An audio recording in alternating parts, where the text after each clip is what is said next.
Hey there! In this video today I'm going to be responding to search results regarding tics. I've already done this for autism content and PANDAS content, so here I'm doing it with tics.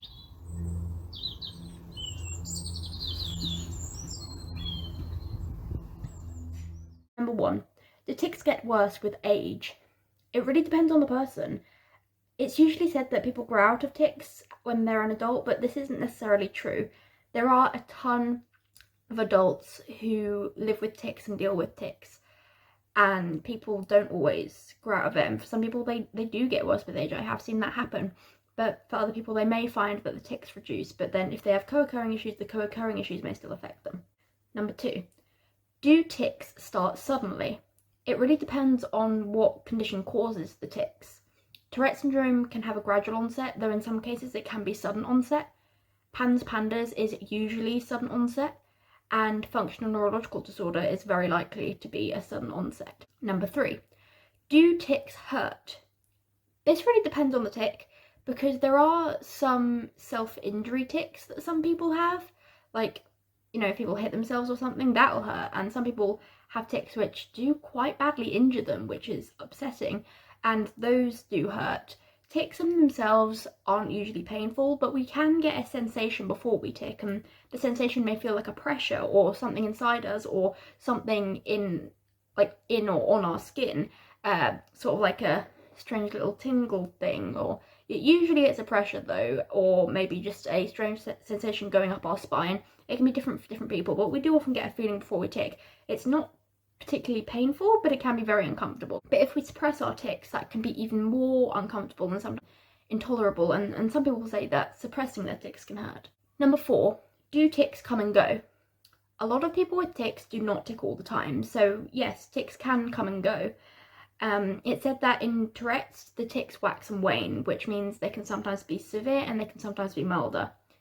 It's helpful to look for triggers when the tics are worse. Is there anything that's triggered it? Is it something you've eaten? Is it a food sensitivity?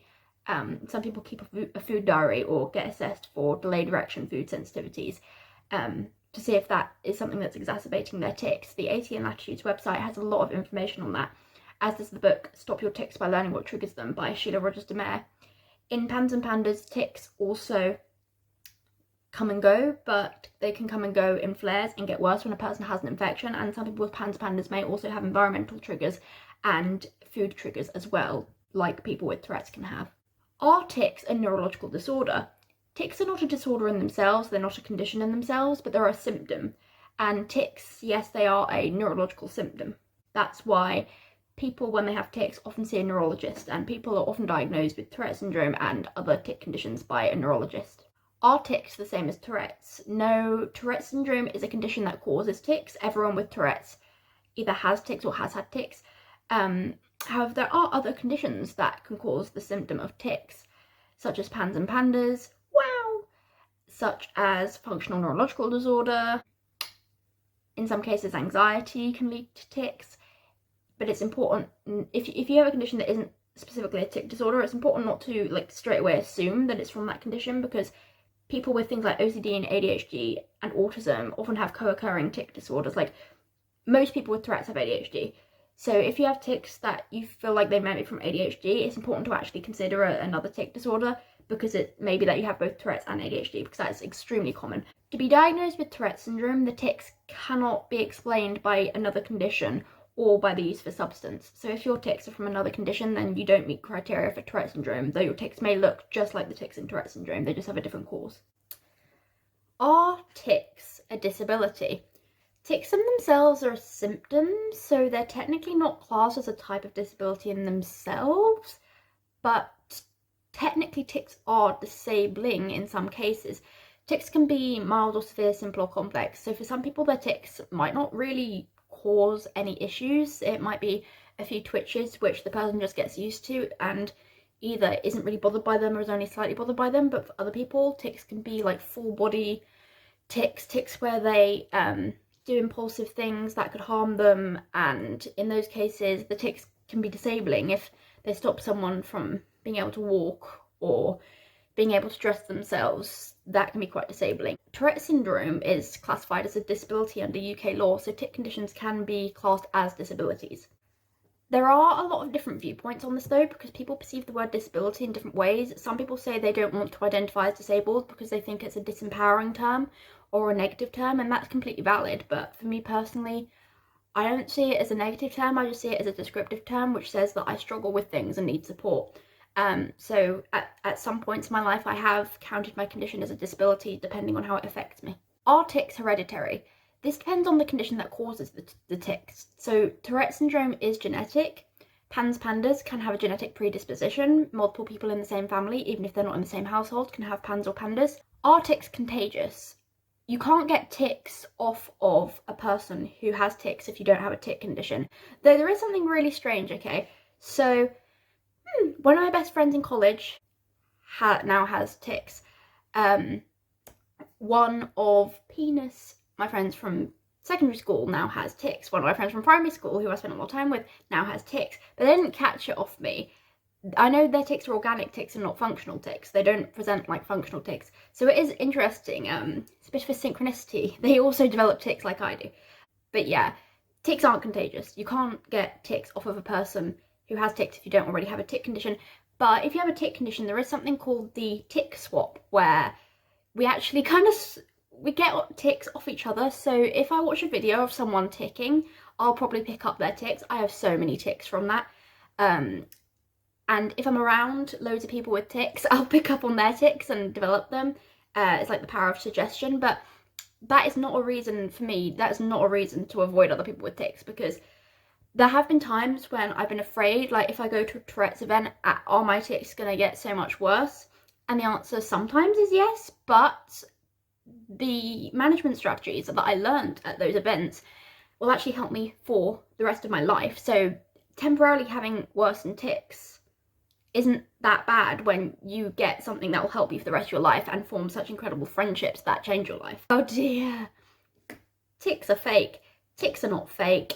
If we could like not hit ourselves or injure ourselves uncontrollably, then we wouldn't do it. We don't really want to be doing that. And if we could go into school without fearing what our body will do because it's so unpredictable, and without crying because we just don't want to go outside because our tics are so unpredictable, we wouldn't do that to ourselves. Tics are not a choice and they're not fake, so we wouldn't do that to ourselves. We wouldn't sabotage relationships where people may not understand us because of it. We wouldn't struggle to find employment because of it if we could control it, if we were choosing to do it.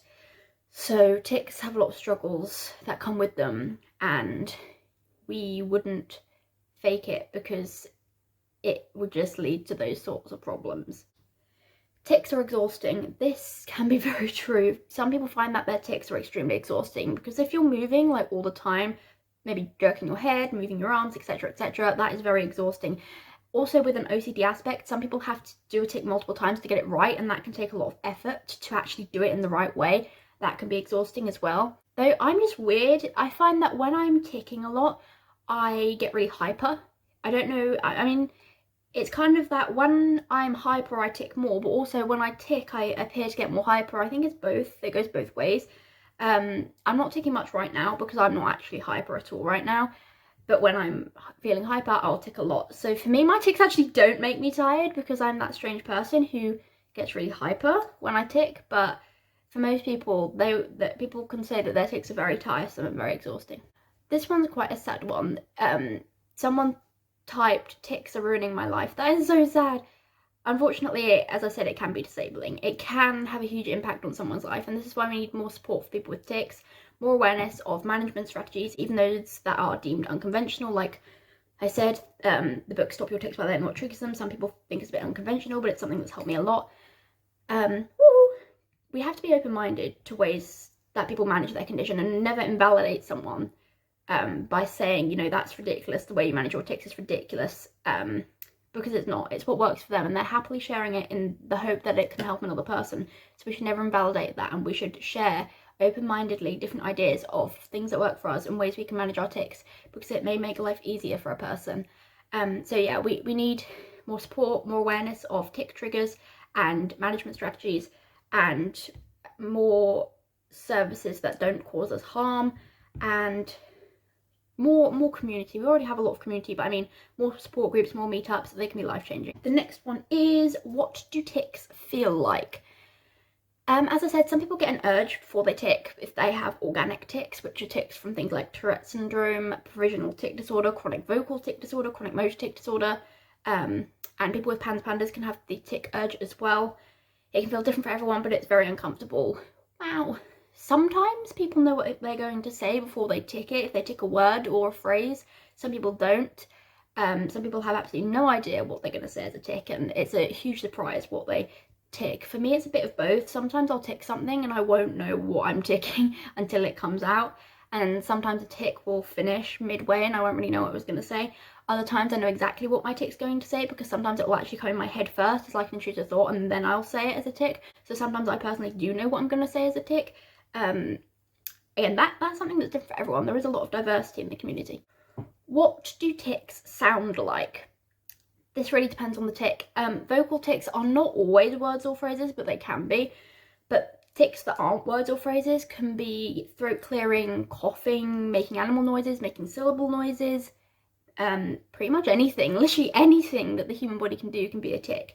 And some tics can be singing, some tics can be full phrases, some tics can be observational and comment on the environment, they can be contextual, some tics can occur mid-sentence and sound like it's something that someone's actually saying. Sometimes a tic may finish off someone's sentence, so they actually voluntarily try to say a sentence and the tics might finish it off with a very strange ending. That is unintended. Tics present very differently in different people, and depending on the tic, it sounds different. But vocal tics aren't the only tics that can create a sound. Of course, there are motor tics like clapping, which will create a sound. Or thumping your chest, that creates a sound, unfortunately, if you do it very hard. I remember I was in the People Support Centre when I was in secondary school, and the special educational needs coordinator came out of her office and said, I can hear Romy thumping her chest. So the People Support Centre was here and the Synco's office was like here. She could hear it from the other room next door with the door closed because I was thumping my chest that hard. That was bad. I actually have a permanent lump here now because of that, because I would hit my chest so hard, so that's not fun, but that happens. Do tics last forever? This depends on the person. If it's provisional tic disorder, then that's a condition that lasts less than a year, so in that case, no, the tics won't last forever. If it's Tourette syndrome, a person may have tics for the rest of their life once they develop the condition, because Tourette's is a lifelong condition, but there are, again, ways to manage it and reduce the symptoms. Wanker or traits, and PANDAS is something that can cause tics. PANDAS is also known as basal ganglia encephalitis. It affects about 1 in 200 people. But with that, the tics can come in flares, and also some people may have tics more long term though, because even when a person's not in a major flare, their residual symptoms may be tics. So for a person with PANDAS, if they get treatment for it, they may not tic for years, or they may not even tic ever again. The symptoms of PANDAS can change over time. So if someone had tics and a flare when they're really young, they may have a flare when they're older when they don't have tics, and they have another symptom instead, like psychosis. So in PANDAS, the tics probably won't last forever. The next thing, are tics normal? There are a lot of people who have tics without having a tic condition. So in my school, there were some people who had tics where they would like jerk their head a little bit, but they didn't have Tourette's. Some people do just go through phases when they're a kid or a teenager where they have little tics, like 1, maybe 2. But if it's anything more than that, and if it lasts a long time, and if it causes difficulty doing things and causes distress, then it's worth looking into a tic condition or another condition that may be causing it. Because if the tics are long term and you have multiple motor and more than one vocal tic for every year, then it could be Tourette's. Or if you have tics that developed after an infection, then you could have PANDAS or something like that. Are tics rare? No, as I said, people can have tics without having a tic disorder. So tics are actually quite common because there are a lot of people who may just have a phase of having a tic. That's very common. Tic conditions also aren't as rare as most people may think. Tourette syndrome is thought to affect 1 in 100 people, and PANS and PANDAS, not everyone with PANS and PANDAS has tics. About 70% of people with PANS and PANDAS have tics, but PANS and PANDAS are thought to affect 1 in 200 people. Are tics demonic? No. I spoke to someone about this the other day, And I said some points that allowed them to realise that tics are not demon possession or any sort of possession. The first one is, if I was possessed, why would it make me say the same word, a random word like spinach? That's one of the tics I've had. Why would they make me say that over and over again when they could do anything they wanted to do? Another thing is, tics can be caused by PANS and PANDAS. In PANS and PANDAS, people often have, when they have the Cunningham panel test, evidence of antibodies, certain antibodies that can affect part of the brain called the basal ganglia, where the tics come from. If it was demon possession, then why would people with PANS PANDAS have these antibodies present? And why would the tics decline when the antibodies are reduced? Another thing is, why, if it was possession, would tics decrease with certain medications and the elimination of food sensitivities in those who have tics triggered by food sensitivities? Another point I made was, if it was possession, then why would so many people with tics also have ADHD? What would ADHD have to do with possession? I would also say that if it was demon possession, it would just make us do bad things, but some tics can be very loving. Like, I've had tics where I hug and kiss people, so that wouldn't be demon possession.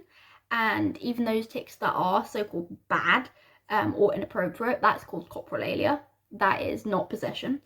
Are tics impulse? Tics and tic conditions aren't seen as impulse control disorders.